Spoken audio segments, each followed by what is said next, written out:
নমো ভগবতে বাসুদেবায়। ঐতিহ্যবাহী আনোয়ারা থানার অন্তর্গত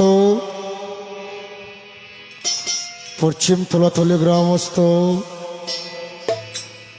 প্রয়াত শ্রী বিশ্বনাথ দত্ত বাবু আমাদের এই ইহজগতের সমস্ত মায়া ত্যাগ করে পরলোক ধাম গমন করেছেন এবং উনি এই ধরাধামে রেখে গিয়েছেন দুটি সৎপুত্র। হ্যালো হ্যালো গৌর হরি বল। ওনার বড় পুত্র রুবেল দত্ত গৌর হরি বল এবং রয়েল দত্ত ওনার আত্মার সদ্গতি কামনায় জয় আয়োজন করেছেন আজকে পবিত্র শ্রীমত ভগবত গীতা পাঠের আসর এবং অন্যদিকে আয়োজন করেছেন বিজ্ঞ ব্রাহ্মণ পণ্ডিতগণ দ্বারা তিলদান এবং অন্যদিকে আয়োজন করেছেন কলিযুগের সর্বশ্রেষ্ঠ দান রাধে রাধে অন্নদান। তো এতক্ষণ ধরে সর্বপ্রথমে যিনি আজকের এই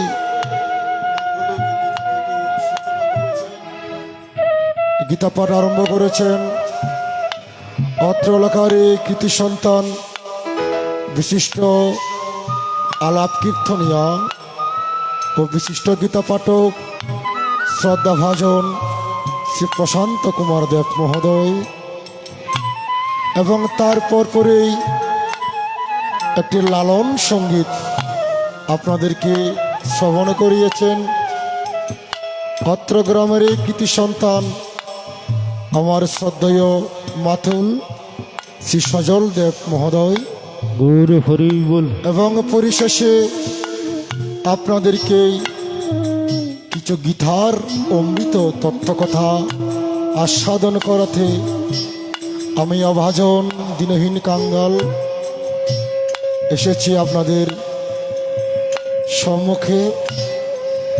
তো আমরা আজকের এই পবিত্র গীতা পাঠ আরম্ভ করতে যাচ্ছি। সংক্ষিপ্ত আকারে শ্রী গুরুর আরাধনার মাধ্যমে আমরা আজকের এই পাঠ আরম্ভ করতে যাচ্ছি এবং আজকের এই মঙ্গলময় কাজে মায়েদেরকে বিশেষভাবে অনুরোধ করব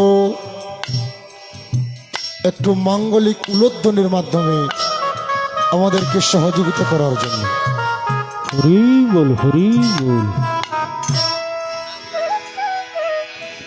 গুরুরূপী ভগবান পারের কাণ্ডারে গৌর হরি বল হরি বল। গুরুরূপী ভগবান পারের কাণ্ডারে গুরুদেব গুরুদেব গিরিধারী গুরুরূপী ভগবান পারের কাণ্ডারে গুরুরূপে ভগবান পারের কাণ্ডারি গুরুদেব গুরুদেব গিরিধারী গুরুদেব গুরুদেব গিরিধারী।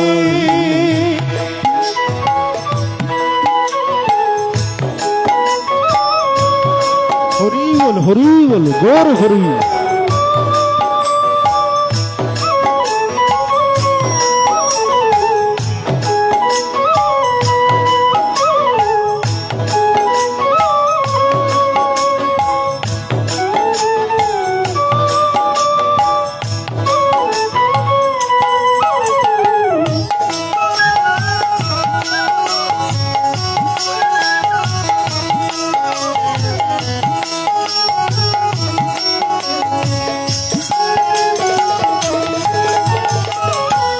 মন প্রাণ সবে দিলাম তব চরণে, তুমি ছাড়া কে আর আছে এই জীবনে।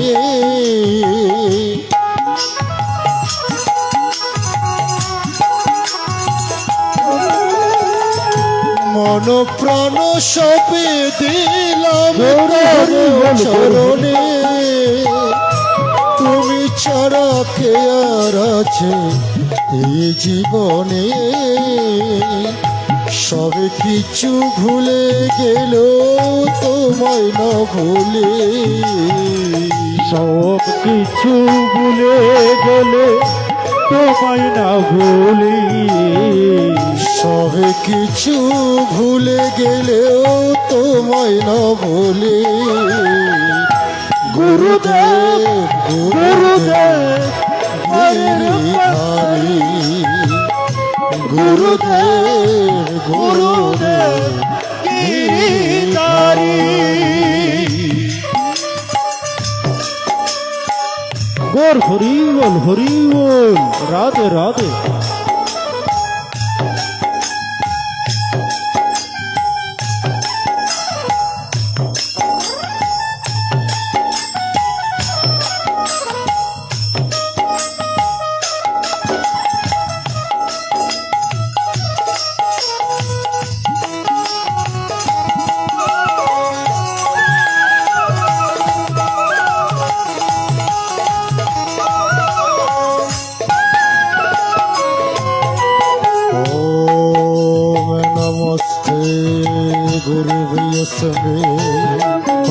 হরি বল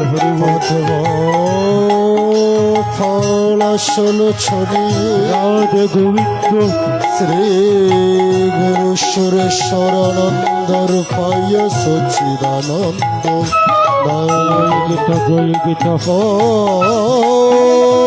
ওম নমস্তে গুরু বেজস্মী গুরু হরি বল পাতমা ফলাশল ছড়ি শ্রী মৎস্বামী প্রাঞ্জলানন্দ রূপায়, শ্রী মৎস্বামী অদ্বৈতানন্দ রূপায়, শ্রী মৎস্বামী জগদানন্দ রূপায়, সচিদানন্দ প্রদায়।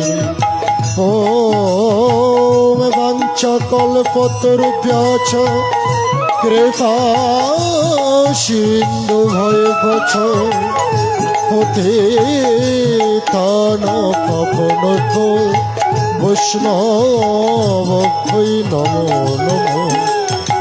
বৈষ্ণব পরম ধর্ম, বৈষ্ণব পরম তপ, বৈষ্ণব পরম রাধ্য, বৈষ্ণব পরম গুরু।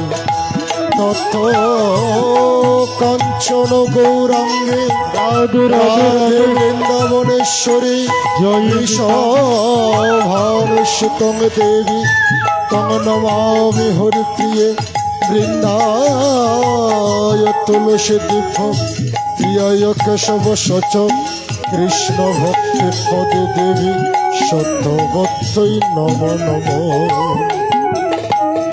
জানি না ছিলাম কোথায় কোথায় ছিলাম, যাব কোথায় কেমন করে নিজে জানা।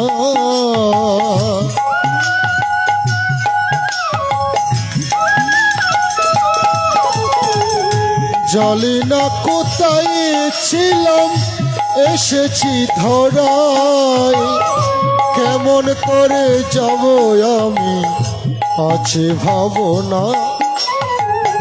কৃপা যদি হয় দিও চরণ তোরে,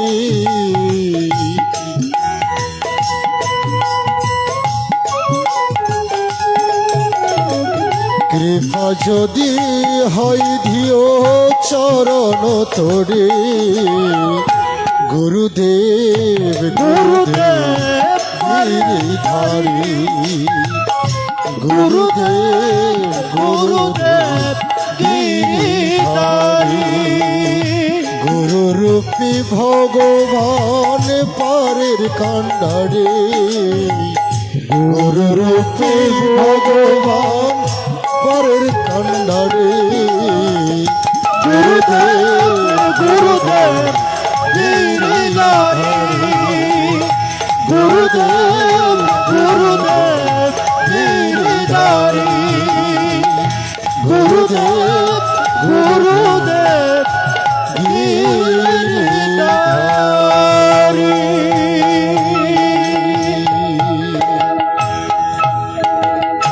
সুধীবৃন্দ, আমরা সংক্ষিপ্ত আকারে শ্রী গুরুর আরাধনা শেষ করেছি।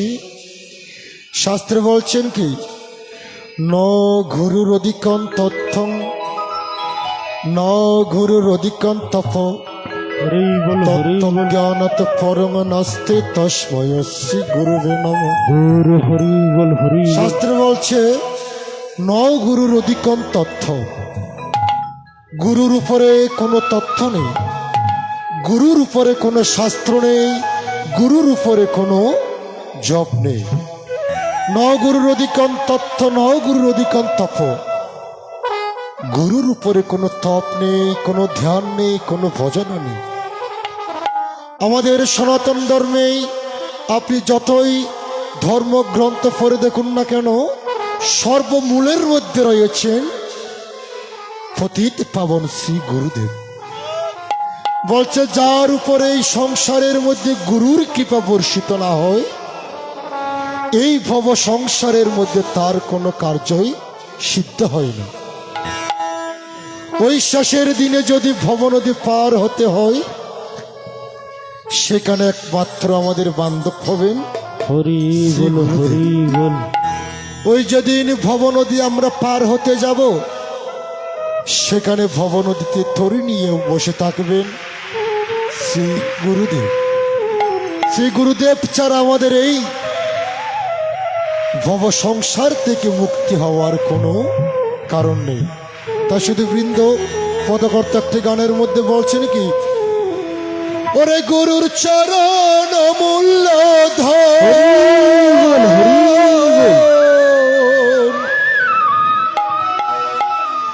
ওরে গুরুর চরণ মূল্য ধন।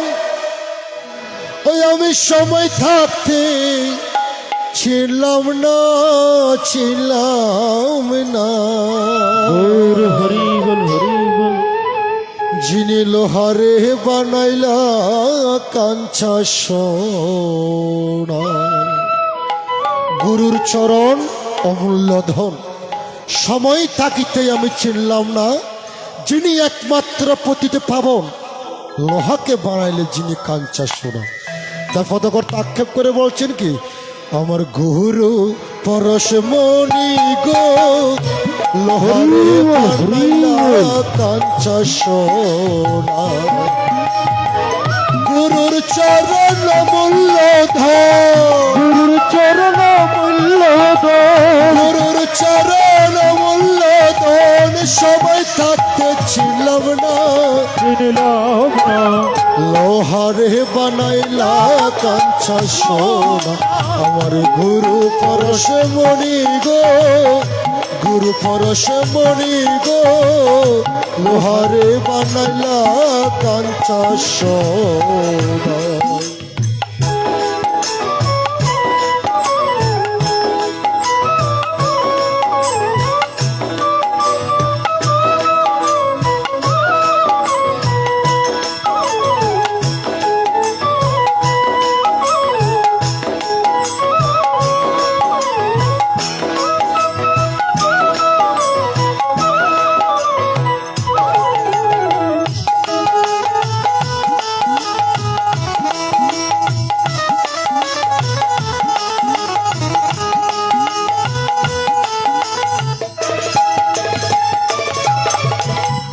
গুরুর চরণ যে করে সাধন,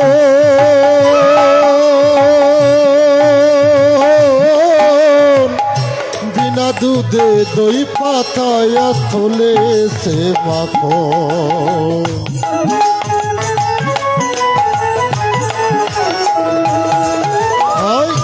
গুরুর চরণ যে করে সাধন হরি বল দই পাতায় তুলেছে মাখন, ওরে শেষে মাখন করিলে ভক্ষণ, শেষে মাখন করিলে ভক্ষণ, ভব ক্ষুধা থাকবে না থাকবে না, লোহারে বানাইলা কাঞ্চা সোনা, আমার গুরু পরশমণি গো, দয়াল পরশমণি গো, লোহারে বানাইলা কাঞ্চা সোনা।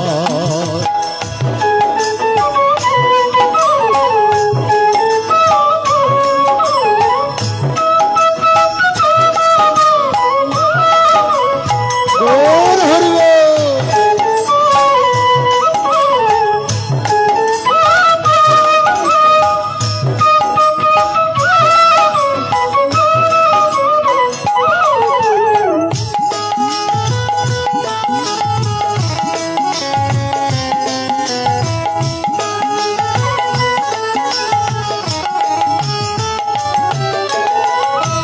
কমলে ফুটবে যখন ফুল, গৌর হরি ভ্রমরা জ্ঞান চূড়া তোর হইবে রে আকুল।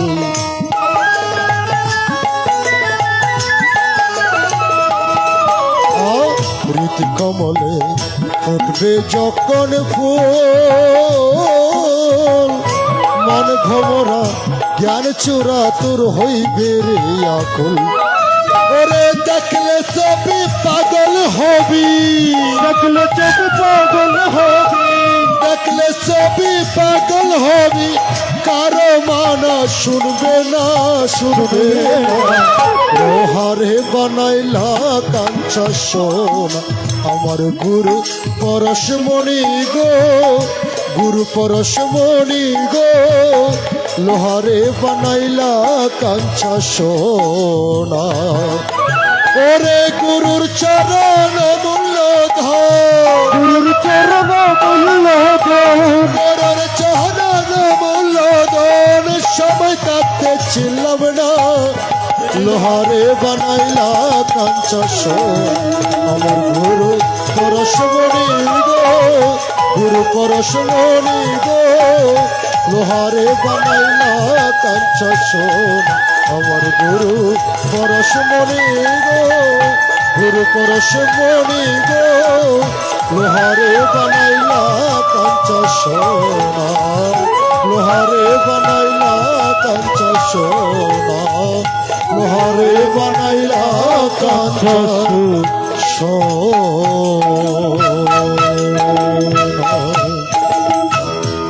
শুধু মণ্ডলী, তাই জন্য বলছে সময় থাকতেই সৎগুরুর চরণাশ্রিত সবাই হয়ে যাবেন। হরি বল হরি বল। যারা যারা এখনো পর্যন্ত অধিকৃত অবস্থায় রয়েছেন, যারা এখনো পর্যন্ত সৎগুরুর চরণাশ্রিত হতে পারেন নাই, অতি সত্বর দয়া করে সৎগুরুর চরণাশ্রিত হয়ে যাবেন। গৌর হরি বল। একদিন এক রাজার গৃহের মধ্যে একাদশীর তিথির দিন কিছু সাধু সন্ন্যাসী এসেছেন। হরিনাম করতে করতে ওই রাজার দরবারের মধ্যে এসে বলছেন কি, ভিক্ষাং দেহি ভিক্ষাং দেহি। তখন সে রাজার ছোট্ট একটি পোষা পাখি ছিল, গৌর হরি হরি। ছোট্ট একটি ময়না পাখি ছিল। ওই রাজা শখ করে সে পোষা পাখিটি লালন পালন করত। আর সে রাজার রাজপ্রাসাদের সামনে ওই সাধু মনীষীগণ গিয়ে বলছেন কি, হরির নাম হইব হরির নাম হইব হরির নাম হইব কেবলম, কল নাস্তৈব নাস্তৈব নাস্তৈব গতিরন্যতা। অর্থাৎ বলছে কি, ওই হরিনামেই হচ্ছে একমাত্র আমাদের মুক্তির পথ, হরিনামেই হচ্ছে একমাত্র আমাদের সম্বল। তখন সে কথাটি যখন ওই ছোট্ট ময়না পাখিটি শুনতে পেল, তখন ওই সাধুদেরকে ডেকে বললেন, ওই সাধু বাবাজি, তোমার সেই কথার সাথে একমত আমি হতে পারলাম না। বলে কেন? বলে তুমি যে বলছো হরি নামই কেবল, হরিনাম ছাড়া কোনো গতি নাই, তবে সেটা তো মিথ্যা কথা। তখন সাধু মুনি ঋষি রেগে গিয়ে বললেন, ওরে পাখি, তুই ছোট্ট একটি পাখি হয়ে তুই আমাদেরকে অপমান করেছিস, অবজ্ঞা করেছিস। বলে, নয় নয় সাধুবর, হরিনামে যদি মুক্তি হতো তবে এই বন্দি কাচার মধ্যে বসে বসে আজকে দিন রাত আমি হরিনাম করে যাচ্ছি, তবুও কেন আমার মুক্তি হচ্ছে না? হরিনামে যদি মুক্তি হতো, এই কাচার ভিতরে বসে বসে আমি আজকে অনেক বৎসর যাবৎ হরিনাম জপ করছি, কই আমার তো এই কাচার থেকে মুক্তি হয় না। তখন ওই সাধু বললেন, তুমি কি সদ্গুরুর চরণাশ্রিত হয়েছ? তখন পাখি বললেন, না, আমি তো এখনো পর্যন্ত সদ্গুরু কি জিনিস সেটা তো আমি বুঝতে পারিনি। বলে, সেখানেই তো তোমার ভুল। হরি বল, হরি। আশ্রিত হয়ে যেই জনা হরিভজন করে, আগে আশ্রিত হতে হবে আপনার। কার আশ্রিত? সদ্গুরুর চরণাশ্রিত হতে হবে। আশ্রিত হয়ে যে জন কৃষ্ণ বোঝে, আশ্রিত হয়ে তারপর আপনার কৃষ্ণ ভজন করতে হবে। গৌর হরি বল। তখন ওই ছোট্ট পোষা পাখি কি করলেন, ওই সাধুর কথা শুনে সাধুকে বললেন, মুনিবর, আজকে আপনি আমাকে সৎ নামে দীক্ষিত করেন। তখন ওই সাধু কি করলেন, ওই কাচার ছোট্ট ময়না পাখিটিকে কর্ণমূলে কানে কানে মন্ত্র প্রদান করলেন। আর সেই মন্ত্র পেয়ে যখন ওই ছোট্ট ময়না পাখি যখন হরিনাম করতে লাগলেন, হঠাৎ করে হরিনাম করতে করতে করতে করতে একদিন হঠাৎ করে ওই ছোট্ট ময়না পাখিটি অচৈতন্য হয়ে গিয়েছে। তার এই দেহ থেকে প্রাণ পাখি চলে গিয়েছে। তখন ছোট্ট ময়না পাখিটি কি করলেন, ওই কাচার ভিতর অচৈতন্য অবস্থায়, অজ্ঞান অবস্থায়, মৃত অবস্থায় সে কাচার ভিতর পড়ে রইলেন। আর তখন রাজা মহাশয় আসলেন। রাজা মহাশয় আসি যখন দেখতে পেলেন তার এত আদরের পাখিটি, এত ছোট্ট ময়না পাখিটি সে আর এই জগতের মধ্যে আর বেঁচে নেই, সে এই জগতের মায়া ছেড়ে চলে গিয়েছে। তখন রাজা কি করলেন, ওই কাচার দরজাটি খুলে সেই পাখিটিকে যখন ছুঁড়ে ফেলে দিলেন, তখনই সেই পাখিটি ওই দুই ফাঁক না মেলে খোলা আকাশের মধ্যে সে উড়ে চলে গেল। গৌর হরি বল, হরি। তখন রাজা মহাশয় বললেন, ওহে পাখি, এত জীবন ধরে, সারাটি জীবন ধরে তোকে আমি লালন পালন করেছি, তোকে কত যত্ন করেছি, কত আদর করেছি, আর শেষ পর্যন্ত তুই আমার সাথে ছলনা করেছিস। তখন সেই পাখি ওই আকাশ থেকে রাজাকে বললেন, রাজা মহাশয়, আমি ছলনা করিনি, আমি যে এই সদ্গুরুর চরণাশ্রিত হয়েছিলাম, আমি যে এই সদ্গুরুর থেকে সৎ মন্ত্র দীক্ষিত হয়েছিলাম, আর সেই সদ্গুরুর চরণাশ্রিত হওয়ার ফলে আজকে আমার সেই বন্দি কাচা থেকে মুক্তি হলো। গৌর হরি বল, হরি। আজকে সেই সদ্গুরুর চরণাশ্রিত হয়েছি বলে এই বন্দি কাচা থেকে আমার মুক্তি হলো।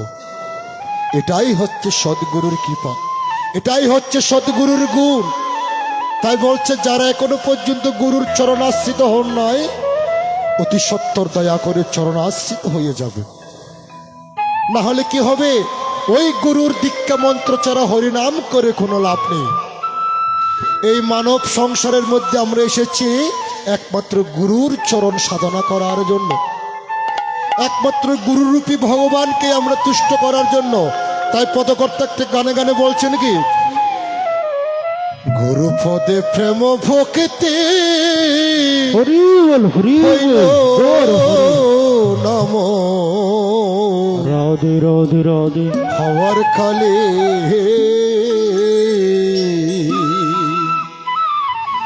ওরে আর কি হবে, সাধন ভজন আর কি হবে, সাধন ভজন অনুরাগে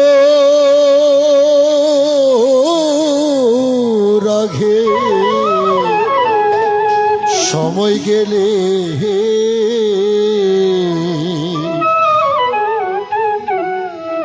গুরু পদে প্রেম বকিতে হইল নম হওয়ার কালে ওরে গুরু পদে প্রেম ভক্তি হলো নাম শিবার কালে। ওরে আর কি হবে সাধন ভজন আর কি হবে সাধন ভজন রাধে সময় গেলে ওরে গুরু পদে প্রেম বকিতে হইল নম গোর হরি বল হরি বল।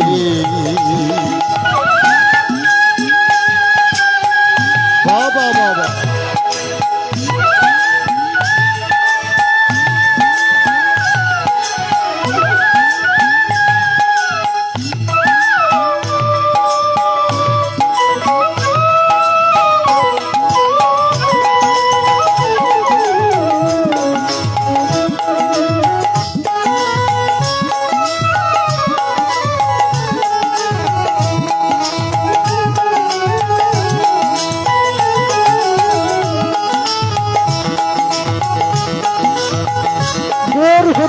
গোর হরি বল হরি বল। আবার বলছেন কি আখ বাজারে বেচা কেন মন মনে মুক্তা সবে মিলে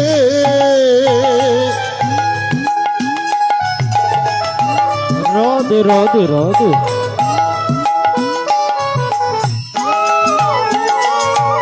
শুধু মণ্ডলী গানের কথাগুলি বুঝতে হবে।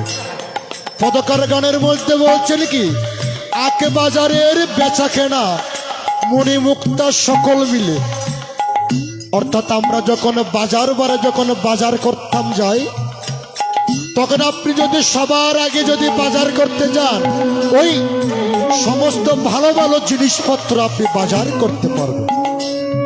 আর যদি সবার শেষে যান তবে সবার অবশিষ্ট যে জিনিসগুলো রয়েছে সেইগুলি আপনি ক্রয় করতে পারবেন। গোর হরি বল তার হরি বল। পদবন্ধ বলছে যদি গুরুর কাছে যেতে হয়, যদি গুরুর চরণ তলে যদি যেতে হয় সময় থাকতে যেতে হবে।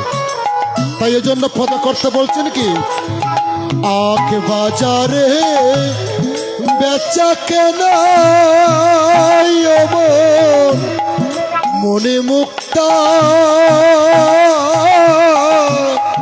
সবে মিলে ওরে শেষে বাজারে গেল পরে শেষ বাজারে গেল পরে হারানো দর না মিলিবে ওরে গুরু পদে প্রেম বকিতে হইল নাম হওয়ার কালে।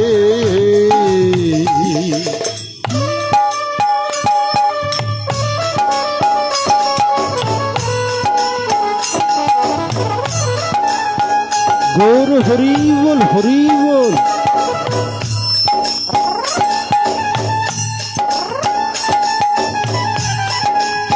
রাধে রাধে রাধে।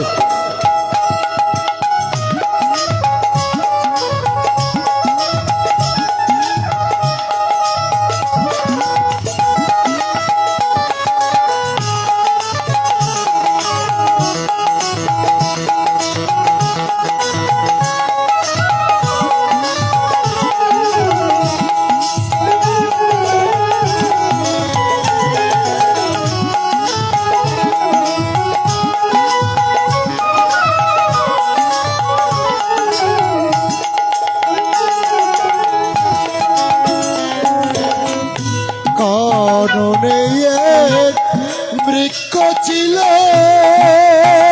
অমল ফল ধরিত ঢালে ঢালে বাহ বাহ বাহ।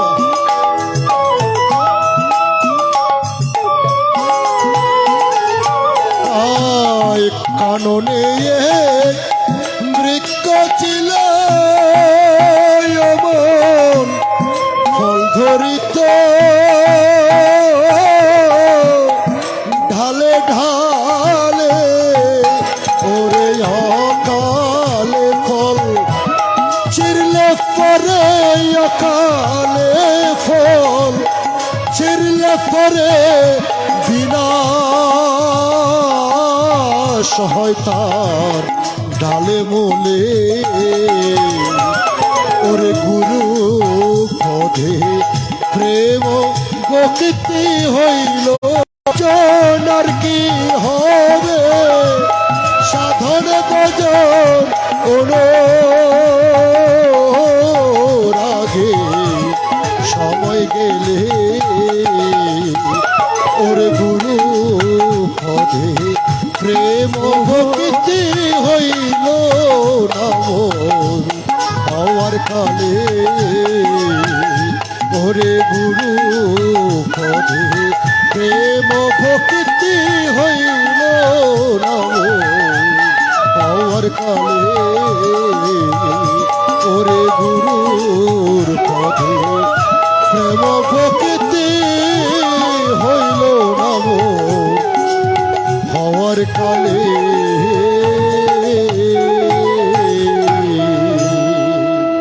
তাই সুধীবৃন্দ যেই গুরুর চরণ তলে আমাদের এই দেহ মনকে সমর্পিত করার কথা, এখনো আমাদের সমাজে এমন এমন অনেক মানুষ রয়েছে, বয়স চলছে বর্তমানে 80, এখনো যদি জিজ্ঞেস করি বাবা আপনি সদ্গুরুর চরণাশ্রিত হয়েছেন, সে বলবে কি এত তাড়াতাড়ি আর গুরুর কাছে গিয়ে কি করব, আর একটু বৃদ্ধ হই, আর একটু বয়স হোক, তারপর না হয় গুরুর কাছে যাব। সেই কথা চিন্তা করে এখনো যারা ঘরের ভিতর বসে রয়েছেন, অতি সত্বর সময় থাকতে সবাই সদ্গুরুর চরণাশ্রিত হয়ে যাবে।